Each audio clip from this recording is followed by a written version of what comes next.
안녕하십니까. 청주를 알고 싶다의 이청훈입니다. 지난 영상 저는 청주의 문제를 알아보기에 앞서 청주와 청원의 통합 역사에 대해서 알아보았는데요. 이 넓은 청주에 어떤 문제가 있을까 고민하게 되었습니다. 혹시 여러분들은 요즘 세계적인 핫 이슈가 무엇인지 알고 계십니까? 바로 환경입니다. 저희의 눈길은 더욱 환경 문제에 이끌리게 되었습니다. 그런데 말입니다. 혹시 여러분들은 지난 청주 오송 지하차도 침수 피해를 기억하십니까? 그날은 정말 비가 미친 듯이 왔습니다. 기상이변으로 시작된 사건이었죠. 우리는 그 사건을 더욱 깊이 알아보아야겠습니다. 청주 오송에서는 하천 2기 터지면서 지하차도가 완전히 빗물에 잠겼습니다. CCTV 확인 결과 시내버스를 비롯해 차량 19대가 지금도 물속에 고립돼 있는 것으로 추정됩니다. 충북 오송 참사 당시 극적으로 탈출한 마지막 생존자들의 모습이 담긴 블랙박스 영상을 KBS가 확보했습니다. 생존자들과 사망자 유가족은 책임을 서로 미루는 관계기관들이 부끄러움을 느끼길 바란다며 영상 보도에 동의했습니다. 정진규 기자의 단독 보도입니다. 한 남성이 물 위에 떠 있는 차량으로 헤엄쳐 올라서더니 뒤이어 남은 사람들을 차 위로 끌어올립니다. 지하차도 한가운데 고립된 사람들은 전화기를 붙잡고 애타게 구조를 요청하기 시작합니다. 하지만 남은 시간이 턱없이 부족한 상황. 이미 지하차도 천장 근처까지 물이 들어차 숨 쉴 수 있는 공간은 30cm 남짓에 불과합니다.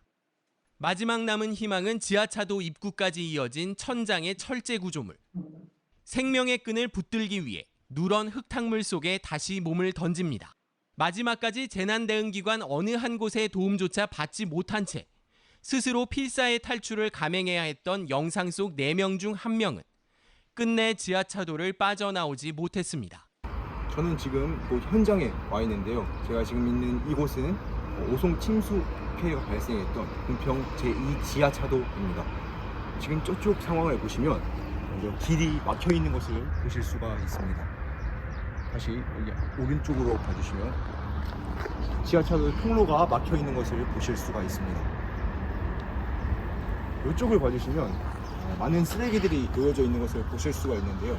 아직도 완전한 복구 작업이 되지 않은 것을 확인하실 수 있습니다. 이쪽을 확인해 주시면 오송 참사의 아픔을 잊지 말자는 의미에서의 꽃이 놓여져 있는 걸 확인하실 수 있는데요.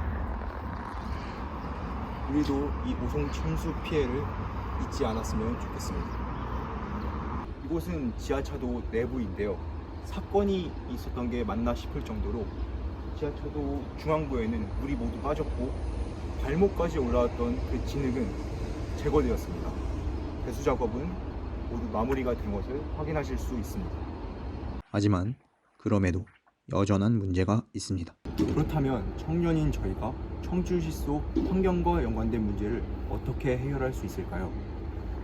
현실적으로 조금 어렵습니다.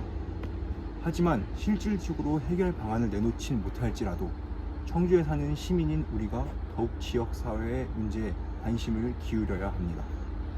수동적이 아닌 능동적으로 지역사회 문제를 고민하는 우리의 의식이 해결의 시발점일 것입니다.